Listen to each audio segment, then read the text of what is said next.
ಉಪಮುಖ್ಯಮಂತ್ರಿ ಕೆಪಿಸಿಸಿ ಅಧ್ಯಕ್ಷ D K Shivakumar ಅವರು ಅದೊಂದು ಪುಸ್ತಕವನ್ನು ಬರೆದು ಮುಗಿಸುವುದರೊಳಗಡೆ ಮುಖ್ಯಮಂತ್ರಿ ಸ್ಥಾನಕ್ಕೆ ಬಂದು ಕೂರ್ತಾರ. ಇದೊಂದು ಆಶೀರ್ವಾದ ಒಂದು ಮಠದ ಪ್ರಭಾವಿ ಶ್ರೀಗಳದ್ದು.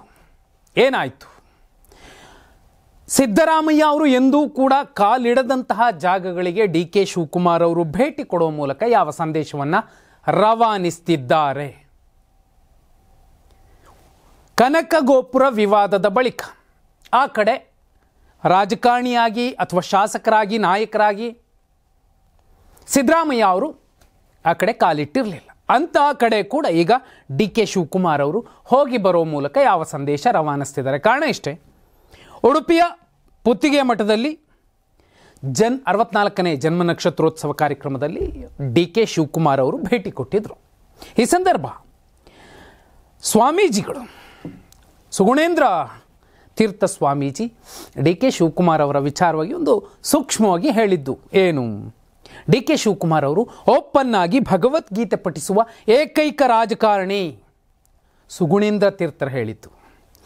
ರಾಕ್ ಸ್ಟಾರ್ ರಾಜಕಾರಣಿ, ರಾಜ್ಯಕ್ಕೆ ದೇಶಕ್ಕೆ ಅವರ ಸೇವೆ ದೊರಕಲಿ, ಭಗವದ್ಗೀತೆ ಪುಸ್ತಕ ಪಡೆದಿದ್ದಾರೆ, ಅವರ ಮನಸ್ಸಿನ ಇಚ್ಛೆ ಫಲಿಸಲಿ ಎಂದು ಉಡುಪಿಯ ಪುತ್ತಿಗೆ ಮಠದ ಶ್ರೀ ಸುಗುಣೇಂದ್ರ ತೀರ್ಥ ಸ್ವಾಮೀಜಿ ಆಶೀರ್ವಾದ ಮಾಡಿದ್ದಾರೆ.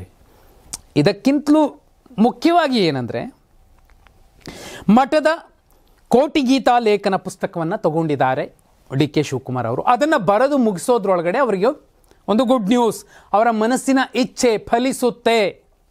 ಡಿ ಕೆ ಶಿವಕುಮಾರ್ ಅವರ ಮನಸ್ಸಿನ ಇಚ್ಛೆ ಸಿ ಎಂ ಆಗುವಂಥದ್ದು. ಅದೇ ಆಗಬೇಕು ಅಂದರೆ ಆ ಕೋಟಿ ಗೀತಾ ಪುಸ್ತಕವನ್ನು ಬರೆದು ಮುಗಿಸೋದ್ರಲ್ಲಿ ಅವರಿಗೆ ಸಿ ಎಂ ಸ್ಥಾನ ದಕ್ಕಿ ಬಿಡುತ್ತಾ?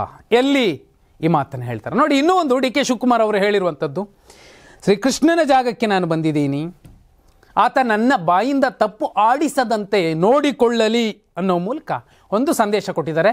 ನಾನು ಈಗ ತಪ್ಪು ಮಾಡಿದ್ದೀನಿ, ಒಂದಷ್ಟು ಹೇಳಿಕೆಗಳನ್ನು ಕೊಡೋ ಮೂಲಕ ವಿವಾದಗಳಿಗೆ ಗುರಿಯಾಗಿದ್ದೀನಿ ಅಂತ ಒಂದು ಸಂದೇಶ ಕೊಡ್ತಾರೆ. ಆದರೆ ಅವ್ರು ಹೇಳಿದ ತಪ್ಪೇನು? ಮೇಲ್ನೋಟಕ್ಕೆ ಕಾಂಗ್ರೆಸ್ನಲ್ಲಿ ಕೆಲವರು ವಿರೋಧಿಸಿದ್ದು, ನಮಸ್ತೆ ಸದಾವತ್ಸಲೆ ಮಾತೃಭೂಮಿ ಎನ್ನುವಂತಹ ಒಂದು ಈ ನೆಲವನ್ನು, ಜನ್ಮಭೂಮಿಯನ್ನು ಸ್ತುತಿಸುವಂತಹ ಗೀತೆ ಹಾಡೋದು ತಪ್ಪಲ್ಲ. ಆದಾಗ್ಯೂ ಡಿ ಕೆ ಶಿವಕುಮಾರ್ ಅವರು ಅದೊಂದು ತಪ್ಪು ಅನ್ನೋ ರೀತಿಯಲ್ಲಿ ಹೇಳಿದ್ದಾರೆ. ನೋಡಿ, ಡಿ ಕೆ ಶಿವಕುಮಾರ್ ಅವರು ಯಾಕೆ ಅಲ್ಲಿ ನಿಂತೆ ಹೇಳಿರಬಹುದು? ಅವರು ಸಾಫ್ಟ್ ಹಿಂದುತ್ವವನ್ನು ಪ್ರತಿಪಾದನೆ ಮಾಡ್ತಿದ್ದಾರೆ ಅಂತ ಎಲ್ರಿಗೂ ಗೊತ್ತಾಗುತ್ತೆ. ಅದನ್ನೇ ಕೆಲ ನಾಯಕರು ನಾಟಕದ ಹಿಂದುತ್ವ ಅಂತ ಅಂತಾರೆ.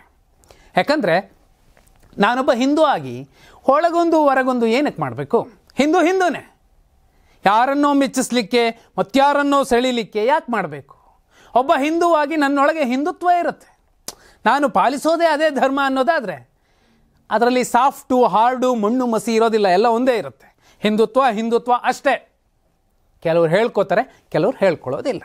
ಆದರೆ ಡಿ ಕೆ ಶಿವಕುಮಾರ್ ಅವರು ಪ್ರತಿಪಾದನೆ ಮಾಡ್ತಿರುವಂತಹ ಹಿಂದುತ್ವ ಯಾವುದು? ನಮಸ್ತೆ ಸದಾವತ್ಸಲೆ ಹೇಳಿದ್ದಕ್ಕೆ ತಪ್ಪಾಯಿತು ಅಂತ ಕ್ಷಮೆ ಕೇಳ್ತಾರಾ?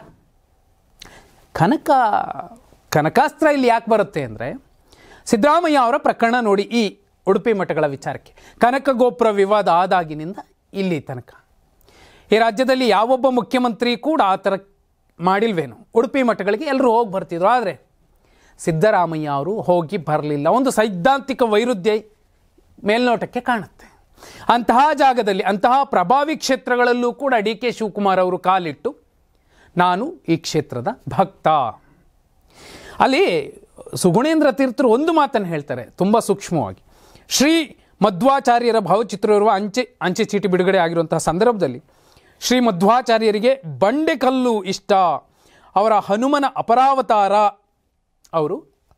ಅಪರಾವತಾರ ಡಿ ಕೆ ಶಿವಕುಮಾರ್ ಅವರನ್ನು ಕೂಡ ಕನಕಪುರದ ಬಂಡೆ ಅಂತ ಕರೀತಾರೆ. ಅವರು ಕೋಟಿ ಗೀತಾ ಲೇಖನ ಪುಸ್ತಕ ತಗೊಂಡಿದ್ದಾರಲ್ಲ, ಅದು ಬರೆದು ಮುಗಿಸೋದ್ರೊಳಗಡೆ ಅವ್ರಿಗೆ ಆ ಒಂದು ಆಸೆ ಇಚ್ಛೆ ಫಲಿಸುತ್ತೆ ಅಂತ ಹೇಳಿರುವಂಥದ್ದು. ಆದರೆ ಇಲ್ಲಿ ಸಾಫ್ಟ್ ಹಿಂದುತ್ವದ ಕಾರಣಕ್ಕೆ, ಯಾಕಂದರೆ ಈ ಒಂದು ಹೇಳಿಕೆ ಕೂಡ ಬೇರೆ ಲೆಕ್ಕಕ್ಕೆ ಬಂದು ನಿಲ್ಲತ್ತೆ. ಇಲ್ಲಪ್ಪ, ನಾನು ಈ ಸೆಪ್ಟೆಂಬರ್ ಕ್ರಾಂತಿ, ಅಕ್ಟೋಬರ್ ಕ್ರಾಂತಿ, ನವಂಬರ್ ಕ್ರಾಂತಿ, ಯಾವುದೊಂದು ಕ್ರಾಂತಿ ಆಗುತ್ತೆ, ನಾನು ಸಿ ಎಂ ಆಗ್ತೀನಿ ಅನ್ನುವಂತಹ ಸ್ಥಿತಿಲಿ ಡಿ ಕೆ ಶಿವಕುಮಾರ್ ಅವರು ಇಲ್ಲ. ಆದರೆ ಹೊರಗಿನಿಂದ ಧಾರ್ಮಿಕ ಮುಖಂಡರ ಮೂಲಕ ಇಂಥದ್ದೊಂದು ಸಂದೇಶಗಳನ್ನು ಡಿ ಕೆ ಶಿವಕುಮಾರ್ ಅವರು ಕೊಡಿಸೋ ಮೂಲಕ ಸಿದ್ದರಾಮಯ್ಯ ಅವರಿಗಿಂತ ನಾನು ಭಿನ್ನ ಹಿಂದುವಾಗಿ ಅನ್ನೋ ಸಂದೇಶವಂತೂ ಕೊಡ್ತಿದ್ದಾರೆ. ಆದರೆ ಆ ಕೋಟಿ ಗೀತಾ ಲೇಖನ ಪುಸ್ತಕ ಬರೆದು ಕೂಡಲೇ ಸಿ ಎಂ ಆಗ್ತಾರೆ ಅನ್ನುವಂಥದ್ದು ಅದು ದೈವಿಚ್ಛೆ, ಅವರವರ ನಂಬಿಕೆ. ಆದರೆ ಆಗ್ಬೋದು, ಇಲ್ಲದೆ ಇರ್ಬೋದು. ಆದರೆ ಇಲ್ಲಿ ಕನಕಾಸ್ತ್ರ ಪ್ರಯೋಗ ಅನ್ನುವಂಥದ್ದೇನಿದೆಯಲ್ಲ, ಇನ್ನೊಂದು ಮಗ್ಗಲಿಗೆ ತಿರುಗು ನೋಡಿ. ಈಗ ಆ ಮಠದ ಭಕ್ತರು ಒಂದಷ್ಟು ಜನ, okay D K Shivakumar correct ಅಂತ, ಅವರೆಷ್ಟು ಜನ ಇದ್ದಾರೆ? ಕನಕದಾಸರನ್ನು ಸ್ತುತಿಸುವಂಥವರು, ಪೂಜಿಸುವಂಥವರು, ಆರಾಧಿಸುವಂಥವರು ಅವರೆಷ್ಟು ಜನ ಇದ್ದಾರೆ? ಯಾರ ಫಲ ನಿಲ್ಲಬಹುದು? ಎರಡೂ ಕೂಡ ಲೆಕ್ಕ ಬರುತ್ತೆ. ಒಂದು ಪ್ರಭಾವಿ ಮಠ, ಹೌದು, ಆ ಮಠದಲ್ಲಿ ನಿಂತ್ಕೊಂಡು ನಾನು ಕೃಷ್ಣನ ಭಕ್ತ, ಕೃಷ್ಣ ಕೂಡ ಪಶುಪಾಲಕ, ಕನಕ ಕೂಡ ಅದೇ ಪಶುಪಾಲಕ ಸಂತತಿಗೆ ಸೇರಿದ.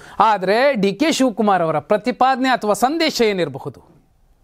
ನಾನು ಸಿ ಎಂ ಆಗಬೇಕು, ಇಂತಹ ಪ್ರಭಾವಿ ಮಠಗಳ ಬೆಂಬಲವೂ ಕೂಡ ನನಗೆ ಸಿಗತ್ತೆ ಅನ್ನೋದೇ. ಆದರೆ ಕನಕದಾಸರಿಗೆ ಆದಂತಹ ಅಲ್ಲಿನ ಒಂದು ಬೇಸರ ಇರಬಹುದು, ಅಥವಾ ಗೋಪುರದ ವಿವಾದ ಇರಬಹುದು. ಈ ಕಡೆ ಎಷ್ಟು ದೊಡ್ಡ ಸಮುದಾಯ ನಿಂತಿರುವಂಥದ್ದು, ಅವರೇನನ್ನು ಬಯಸ್ತಾರೆ? ಇವೆಲ್ಲವನ್ನು ನೋಡಿದಾಗ ಡಿ ಕೆ ಶಿವಕುಮಾರ ಅವರ ಮುಖ್ಯಮಂತ್ರಿಯ ಕನಸೇನಿದೆ ಅದು ಕನಸಾಗೆ ಉಳಿಬಹುದೇನೋ? ಕಮೆಂಟ್ ಮಾಡಿ.